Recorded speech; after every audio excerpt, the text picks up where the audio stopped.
Hello, and welcome back to the Book Marketing Tips and Author Success Podcast. Well, I am so stoked to be recording again. We advanced recorded a bunch of shows because Amy and I had a very busy July.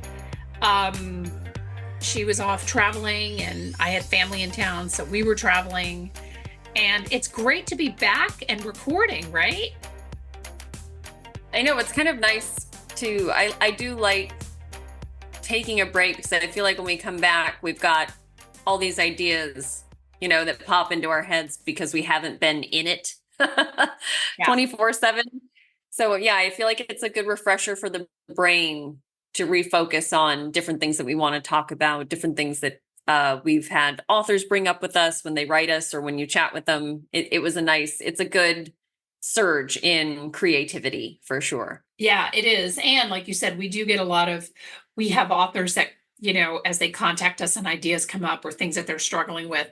And this idea in particular to talk about profiling your reader came actually not from an author, but I am working on the workbook version of the Amazon Author Formula, and I'm adding a reader profile, or I wanted to update the reader profile in this book. And I looked at the reader profiles that I did, I don't know, maybe 10 years ago, maybe more. And they were crazy outdated. And also unnecessarily complex. And Amy, you and I talked about this yesterday when we were going through the reader profile and revamping it. I don't really understand how reader profile, and it's not just ours, like you've looked online at, we've looked this up, and they're unnecessarily complex, right? Yeah, it was definitely, we were giving ourselves a really hard time. And then I just out of, I don't know, curiosity, maybe I'm a masochist, but I wanted to look it up, and it's true. Everybody's version of a reader profile, it seems like everybody's really leaned into this super complex psychological breakdown of who your readers are. And while I appreciate the psychology that comes with, this business and writing and things like that, it ends up being way overwhelming. And it definitely pushes others off the path of like, what the hell is the point? Like Right. it's all this busy work, all this homework, but then you lose sight of like, wait, why am I doing this? And what am I going to do with all this information once I fill this darn thing out? Like, Yeah. what's the next step? And that's where we were both kind of like, like you kind of like reach this dead end of doing all this busy work. But then in the application of it, it's like, that's where it was missing the mark. And that's where a lot of these that we found online they all sound really great, but truly they were all missing the mark in terms of, now what do you do with this information? How is it useful to you? Yeah, exactly. And reader profiles they are important, and but I think the deep dive, and as I looked at some of the questions that we had on our reader profile, I just and we were laughing. We were like, oh my gosh, like how did this, I mean, what are your readers' hobbies? Like, the only reason that something like that would matter is if your book spoke to hobbyists, right? I mean, you have to, the reader profile is great. You want to get to know your reader, but there are limitations to what you actually need to know, right? Um, Mhm. and one of the biggest reasons that you need one, is obviously for marketing, but also knowing your reader and who you're writing for. So, because that supersedes everything else. So if you are listening to this and you're thinking, oh, I've never profiled my reader and I have a book out, and maybe you feel like the book has gotten sort of a lukewarm reception. I mean, I think it's worth asking yourself if, um, did you really know who you were writing for? Assuming, Mhm. or assuming that your audience is much broader. I gotta tell you, I mean, I know we've done a bunch of shows on this, and I don't want to go too far down the rabbit hole, but it is one of the biggest mistakes that authors make is is an odd, not being clear on who their reader is, not being clear on who their audience is, or overestimating how big their reader market really is, right? Yeah, that's absolutely true. And even comes down to whether you write fiction or nonfiction, there are subgenres and subtopics, and those matter, Penny. It's like, to your point, like if somebody said, well, my readers like romance books, it's like, how many different subgenres are there of romance that Yeah. absolutely do not appeal to everybody? And then same thing with like business self-help. That would be a massive book if you're going to cover all the things that people need to know about starting a business. You know what I mean? So even those have very specific topics that you want to find those exact right people that you're writing for. And you're correct. I think a lot of authors assume their audience is much broader, but that's where things start to go wrong, because then it's just crickets, because Yeah. they're not actually making. I know we've done a show about this because nobody feels special, like Right. if you're marketing too broad, or if you assume your audience is just this massive group of people and everybody's going to love your book, none of those people are going to feel special. They're not going to feel that extra connection with your work. And that is essentially not going to result in selling any books whatsoever. Right. That's exactly right. So we want to get to know our reader, absolutely. And I can tell you, like my very first book that I wrote, which actually, let me back up a little bit. My very first book was a romance novel, but my very first nonfiction book was actually a book called Get Published Today. And the book was about, how the industry was being revolutionized by print on demand and all this. And it was, at the time, it was very much in its infancy. And because I'm a nerd, I made what should have been a very simple discussion really complex. And, what I failed to realize 24 whatever years ago when this book came out was that it's very confusing to authors when they're trying to figure out how to get published. Like, because they have so many options. And at that time, 24 years ago, we didn't have nearly the options that we have today.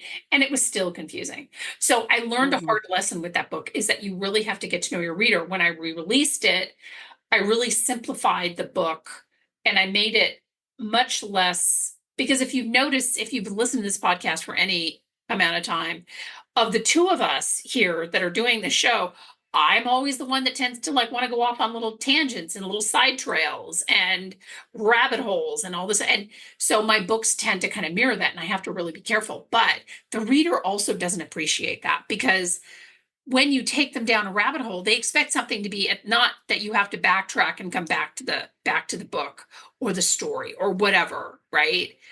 So I learned that my reader really wanted something that was actionable, not that difficult to understand. And then also who my reader was, which at that time tended to be much more of an older group, because they had the time to write a book. Now, that is not always it's a large market.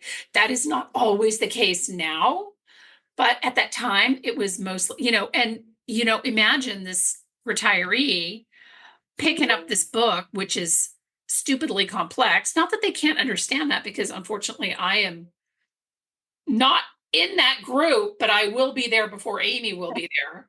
So, and I was so involved in the topic and I got so excited about the topic. When it comes to marketing, knowing who your reader is means knowing where to market to them. In other words, it's as important to know where to market as it is to know where not to market. Right? Yeah, that's a very good point. Yeah. And I think, Penny, we've done that over the years too. And it's something that needs to always be revisited, because, we technically, I'm doing little air quotes with my fingers, we know better, yet we still have to sometimes dig in and have serious discussions about some of our products, some of our services, some of our free offerings, some of our promotions, and say like, okay, are these working? If not, why? And we have to, it always ends up, we have to get really realistic about who our audience is, what they're looking for, and how can we bridge that gap? How can we make that happen? You know what I mean? And it's like, if we're just, it's kind of like with the podcast. That's why we always ask y'all to send in ideas, why we tap into questions that we get from authors that reach out to potentially work with us, because it's like, we want to keep in mind, we want to give you the information that you're looking for, because Penny and I could sit here all day and chat about things we think you should know. But if that is not something that, our listeners are in the headspace to utilize, then what's the point, right? Right. We'd much rather talk about things that y'all are interested in learning, figuring out, doing better, etc. And that's kind of the same thing with doing your reader profile as an author. It puts you on the right path, because it's very easy to start going down the wrong path, and then you're wasting time, you're wasting money, your book's not reaching the right people, and it's very discouraging. It's very discouraging, and it's one of the number one reasons that authors give up, right? So Yes. in breaking down the reader profile, obviously reader age, which is not something that I considered when I published my first book. I just assumed that everybody has a book in them, everybody wants to write, but the truth of the matter is not everybody has the time to write. So your reader age is going to really is and it's an interesting thing, like with new adult and young adult and children's books in particular. I mean, I see this a lot. And Amy, I know you and I have had conversations about this.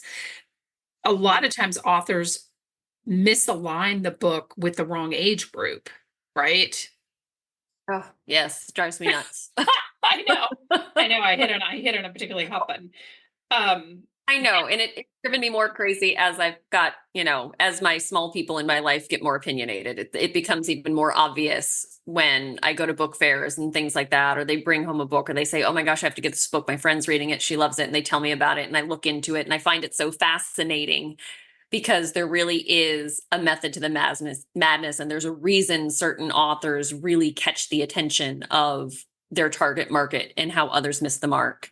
And to your point, Penny, like you started, sorry, but young adults, children's, all of that kind of stuff. It's amazing, like how nuanced all that is. Oh, yeah. Kids are so much smarter than people give them credit for, and drives me crazy when we see people that are like, oh, kids from ages 5 to 15 will love this book. It's like, nope. Like, that's not how that works.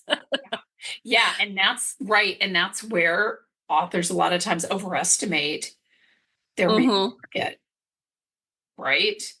Because Absolutely. but I know, I'm pretty sure that a 15-year-old is not going to read the same thing that a 5-year-old is going to read. I'm just saying, No, and it's true. The very different, and I think this across different demographics, there's a version of what we want people to love in our books, or the people we want to love our books, versus what the reality is. And I think kind of like making that distinction and coming to terms with that really will change how you approach marketing, kind of once you reach that tipping point and you finally are like, okay, I'm ready to be realistic about who my reader is versus who, you know what I mean, my dreams of my reader were.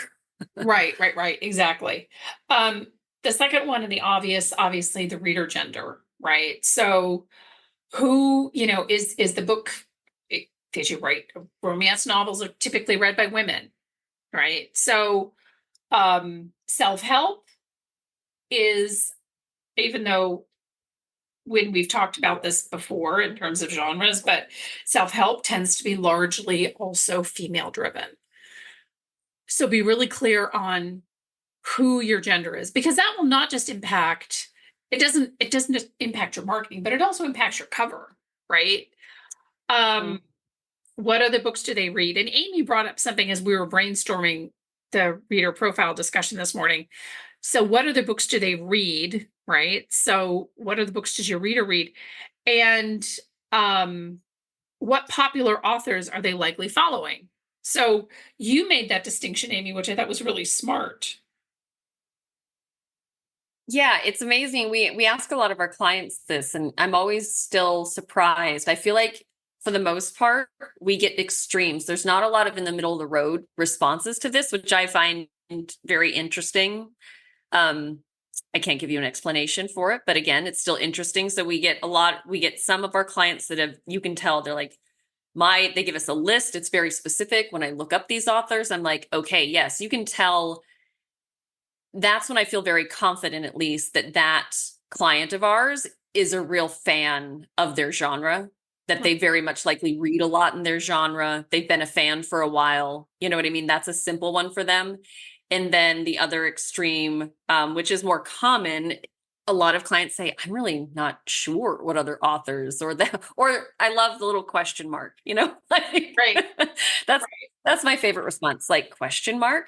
But it really is, it's important to know not because it's like, okay, that's who I'm looking to, I'm looking to beat so-and-so on the bestseller list. But, Penny, you say it all the time. I feel like we need to get you a t-shirt, like success leaves clues, and it's smart to know who your readers are already fans of, because there's a lot of great market research to do there, competitive analysis, all that kind of stuff that may sound really boring, but it can be really great. Like, you should be following them on social. You should be reading some of their books, understand why readers are attracted to their work, or to that brand. Yeah. And I also encourage you, you want to, and this is not necessarily directly involved, it related to the reader profile, but you want to also know, as Amy pointed out, who the competitors are in your market, first off, but then also read them, right? Um, I voraciously read everybody, and I also like to do that just to support them. But I'm a voracious reader of everybody who writes in my market. And I think every author should do that. And I realize, like, that's another thing. Oh my gosh, now Penny just told me that I have to read all these books, and when am I going to have time to market, and when am I going to have time to write into the book? Like, I get it. But it is all part of the process. And I think the other piece of it is, what format do they read in? I cannot emphasize, as you're putting together your reader profile, how important the format is. Yes, you want to know other authors. Yes, you want to know what the big names that your readers are following, et cetera. All those things are important. Format, I cannot begin to emphasize to you how many times authors miss the mark on this. I mean, Amy, would you agree? Yeah, I think it's definitely one of those sleeper details that, can really derail you. And it's something you don't want to figure out after it's too late, because that's a lot of catch up to do. Yeah, exactly. And I think that releasing it in that, and I'll tell you that formats do change, because the preferred format for my books has gone from print to ebook, and that change was very gradual. I mean, I used to not sell any ebooks at all of my books, very few, but now the ebooks outpace the print books for sure. But it's definitely good to know what format, and by doing, as Amy pointed out, by doing the research on other similar authors, you'll kind of find out what they're releasing in it. And here's another thing, and I know we've talked about formats before, they do not all have to be released at the same time either. So you can stage your formats. So don't feel like, oh my gosh, need an audiobook and it has to release the same day as no, it does not. You can stage format releases too. And I think, Amy, you and I talked about this a lot. Where do they discover books? This is such a big one. Do we ever get feedback from that on the folks that we work with? That's interesting. It's kind of like, when you read reviews for a restaurant, it's like, well, there's that whole psychology that more people are inclined to leave a review if they're unhappy than if they're Sure. Yeah. than if they're happy, sadly. But so in that vein, I would say we do hear from authors when something surprises them. So I will say, like, we hear from authors when they are just shocked that a local bookstore picked up their book. Actually, we had an email from a client recently, Penny, that said she found out, and I'm waiting to hear back how she figured this out, or if somebody alerted her, but her book is being stocked in a couple libraries, but not even in her state. Oh my gosh. I know. And I said, well, I was like, you should contact those librarians and do some digging and please let me know. I was like, I would be inclined to think that somebody put in a request or something. You know what I mean? That somebody, for whatever reason, got the referral, got it recommended. So who knows? But I said, you should absolutely find that out because inquiring minds want to know. Inquiring minds being me. So, but yeah, they tend to, it's interesting. We tend to hear from clients when something that they're surprised with happens, but otherwise not so much. We still do occasionally get questions about going wide, versus the Amazon thing. That's another one that, maybe we should do a show on that, consider talking about that again, because it still comes up occasionally. But Yeah. yeah, I think knowing where and how your target market finds books definitely changes how you should be marketing, what you should spend your money on, things like that. We did a show about that, Penny, not that long ago. About how there are just some readers out there that they're certainly not getting their book recommendations on social media. You know what I mean? So that would be a non-starter. Running ads on social would not be smart for authors who know that their readers are of a certain age group and, you know what I mean, are not trolling social media for the latest and greatest trends. Right. Right. Exactly. And I think that a lot of, 95% of books are sold word of mouth.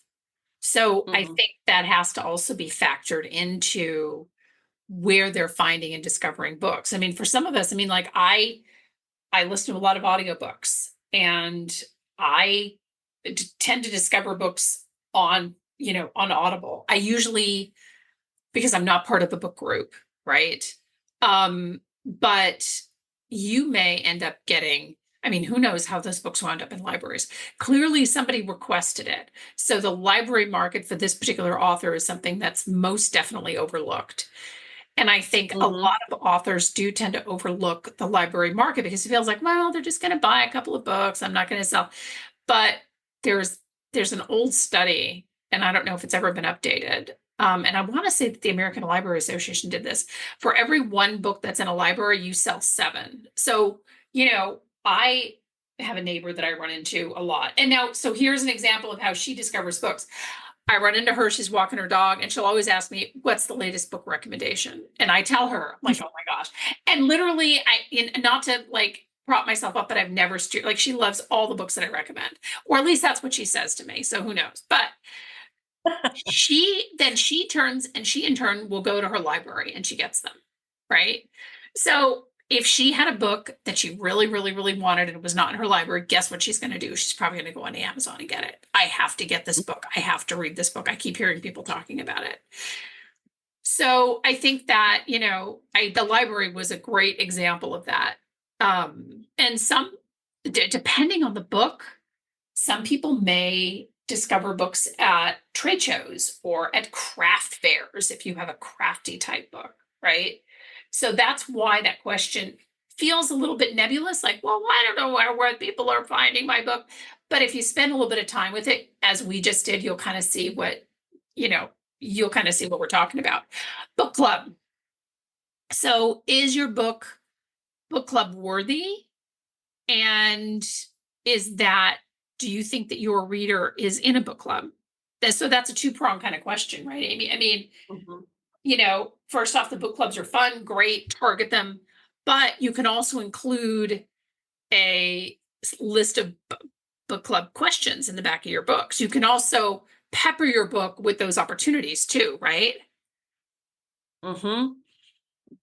Yeah, exactly. Great opportunities for bonus content, for social media content, um, newsletter, you know what I mean? There's just so many different ways that you can get creative with this. So, again, the reader profile, obviously it's for marketing, but marketing, you always have to remember it's much more than just selling books, Yeah. right? Like marketing is branding, marketing is developing your platform.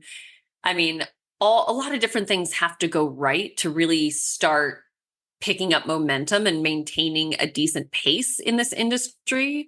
And it's not an easy thing to do. It takes a while. So all of these things matter. So it's not like, well, how does knowing if they're in a book club going to help me sell books? It's like, well, that's short-sighted. You know what I mean? Yeah. You want to know, you want to ask these book club questions because it can improve what you're offering as part of your brand. It can make you more interesting to potential readers.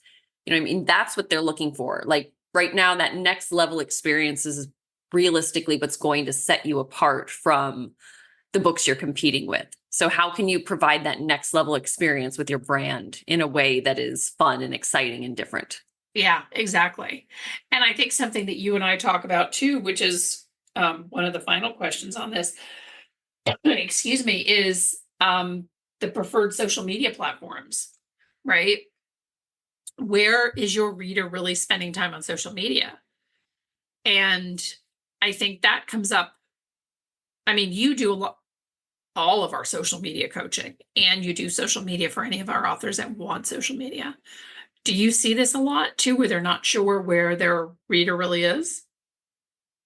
Yeah, definitely. And I think when I see the lack of this kind of next level thinking about who your reader is honestly when clients will say, I don't know what to post. You know what I mean? Because it's like, well, it's not as much about you. And I think that's why a lot of authors are hesitant about social media because it feels very intrusive. It feels very like putting yourself out there. But it's really needs to be more about them.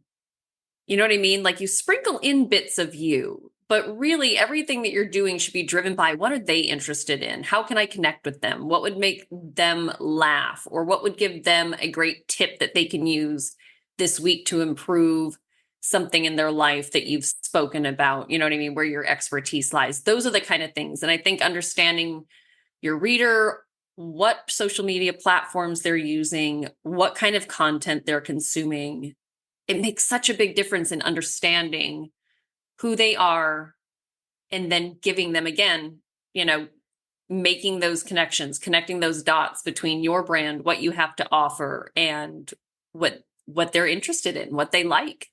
Yeah. Yeah, exactly. And it also, I mean, the same token, it also saves you a ton of time, right? Yeah. So it saves you a lot of time, you know, going to all these social media sites and thinking, oh, maybe I should be here. Maybe I need to be on TikTok. Well, you don't be everywhere, just be everywhere that matters. And I'm not opposed to TikTok if that's where your audience is, but don't jump on the latest greatest social media platform just because it looks fun, or you're hearing that people are selling millions of books, because it can happen, but typically it's not it's not an everyday thing. I don't know how to put that nicely. Not like it's not going to happen to you. It could happen to you, but I think chasing that social media dream for the sake of chasing it. Right. Right. No, and if it was that easy and it was happening to that many people, we'd be hearing about it a lot more. But you know what I mean? Like how many headlines throughout the year this author made it big on TikTok? Like maybe two or three. I mean, that's not a huge number in the whole pool of all of y'all that are competing for readers right now. So while Yeah. it sounds cool and it makes for a great like heartwarming story that, somebody's granddaughter helped him sell all of his books and become a bestseller, again, we'd be hearing that story over and over again if it was really that easy. Yeah. And it's a cute story. It was a great story, right? But Mhm. it it's not worth you chasing the wrong social media site, because you'll just end up wasting a lot of time. Exactly. So, um, so we hope that this has been really helpful. We just thought it was time to break down um, really what the reader profile is.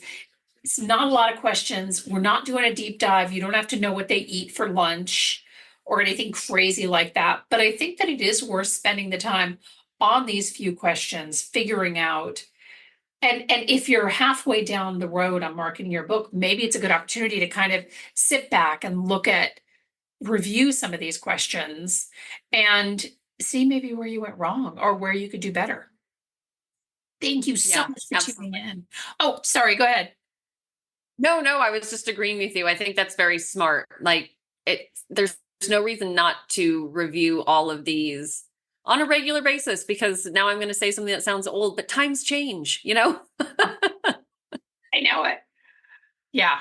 Times really do change. And the things that we're recommending, you know, we wouldn't have recommended five or 10 years ago, even, Yep. That's a very good point. so, all right. Well, listen, it's been great to come back and do the thing again. Thank you so much for listening. We hope that you enjoyed, that you've had a great summer, and that you have enjoyed the shows that we have been recording and diligently coming up with ideas.